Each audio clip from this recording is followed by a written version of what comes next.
সম্মানিত দেশবাসী, সংগ্রামী বিশ্ব দুনিয়া, আপনারা দেখতে পাচ্ছেন সেই সন্ত্রাসী ইসরায়েল সেই ফিলিস্তিনের মুসলমানদের নিরীহ মানুষদেরকে নির্বিচারে হত্যা করেছে।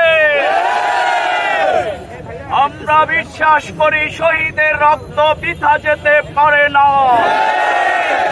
এই শহীদের রক্তের মাধ্যমেই ফিলিস্তিনের স্বাধীনতাকামী মুসলমানদের বিজয় হবে। অবিলম্বে হত্যাকাণ্ড বন্ধ করতে হবে। বাংলাদেশ জামাত ইসলামী আজকে হত্যাকাণ্ডের তীব্র নিন্দা এবং প্রতিবাদ আমরা জানাচ্ছি। We strongly condemn and protest the attack Israel in genocide in Gaza. ইসরায়েলকে এই হিউম্যানিয়ন অ্যাটাক অবশ্যই বন্ধ করতে হবে। জেনোসাইড বন্ধ করতে হবে। যুদ্ধ অপরাধের, গণহত্যার এই কর্মকাণ্ডের জন্যই তাদের বিচারের কাঠগড়ায় দাঁড় করাতে হবে। সংগ্রামী দেশবাসী, তাই আমরা বলবো, হত্যা করে নির্যাতন চালিয়ে আদর্শকে দমন করা যাবে না। এই জন্যই বিশ্ব মুসলিমকে, দেশকে আজকে ঐক্যবদ্ধ হতে হবে। জাতীয় সংঘকে আজকে এর প্রতিরোধে কর্মকাণ্ড গ্রহণ করতে হবে।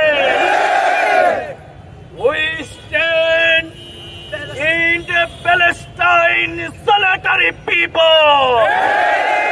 আমরা এই দেশের স্বাধীনতা অর্জন না হওয়া পর্যন্ত তাদের আন্দোলন চলবে। তারা এই পর্যন্ত 47 সাল থেকে শুরু করে এই পর্যন্ত লক্ষ লক্ষ নিরীহ মানুষকে হত্যা করেছে।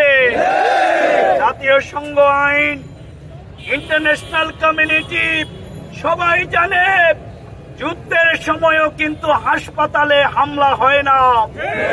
কিন্তু ইসরায়েল আজকে নির্বিচারে হসপিটালে হামলা করছে, মসজিদ, গির্জা, স্কুল সব জায়গায় হামলা করছে। হামলা অবিলম্বে বন্ধ করতে হবে। গোটা বিশ্ব মুসলিম এই ইসরায়েলের পতন না হওয়া পর্যন্ত লড়াই চালিয়ে যাবে। তাই আমরা বাংলাদেশ সরকারের কাছে দাবি জানাবো, শুধুমাত্র তথাকথিত কথা নয়, সংসদে অবিলম্বে তাদের বিরুদ্ধে নিন্দা প্রস্তাব জ্ঞাপন করতে হবে। ইসরায়েলের সাথে প্রকাশ্য গোপনে সকল কর্মকাণ্ড বন্ধ করতে হবে। আসুন আমরা গোটা বিশ্বব্যাপী মুসলমানদের উপরে যেই নির্যাতন, যেই নিগৃহীত, যে অপারেশন, যে অ্যাটাক হচ্ছে, এর প্রতিবাদে আমরা বিশ্ব মুসলিমকে উম্মাহকে ঐক্যবদ্ধ হওয়ার উদাত্ত আহ্বান জানাচ্ছি। সাথে আমরা দাবি করছি, বাংলাদেশও আজকে কিন্তু একটি গাজায় পরিণত হয়েছে। এখানে ভোটের অধিকার নেই, ভাতের অধিকার নেই, মানবাধিকার নেই। এখানে গুম, খুন, হত্যা, নির্যাতন প্রতিনিয়ত চলছে, বন্ধ করতে হবে। বাংলাদেশকে যারা ফিলিস্তিন বানাতে চায়, এখানে রক্তাক্ত করে ইসলামকে দমন করতে চায়, এটি অবশ্যই বন্ধ করতে হবে। এই সকল রাজবন্দী আলেম ওলামা নেতৃবৃন্দের আমরা মুক্তি দাবি করছি।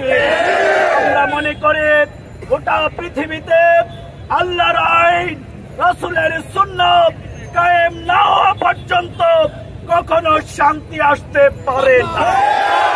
এই জন্য ফিলিস্তিনের ভাই বোনেরা, নিরীহ শিশুরা যেইভাবে শাহাদাতের নজরানা পেশ করছে, আসুন সেই তামান্নাকে ধারণ করে বাংলাদেশ সব বিশ্বব্যাপী ইসলাম প্রতিষ্ঠার এই আন্দোলনে ঐক্যবদ্ধ হওয়ার জন্য আগামী দিনে এই সন্ত্রাসী ইসরায়েলি রাষ্ট্রের সকল কর্মকাণ্ডের বিরুদ্ধে ঐক্যবদ্ধ ভূমিকা পালনের জন্য আমরা বাংলাদেশ সহ বিশ্ববাসীকে আমরা উদাত্ত আহ্বান জানাচ্ছি।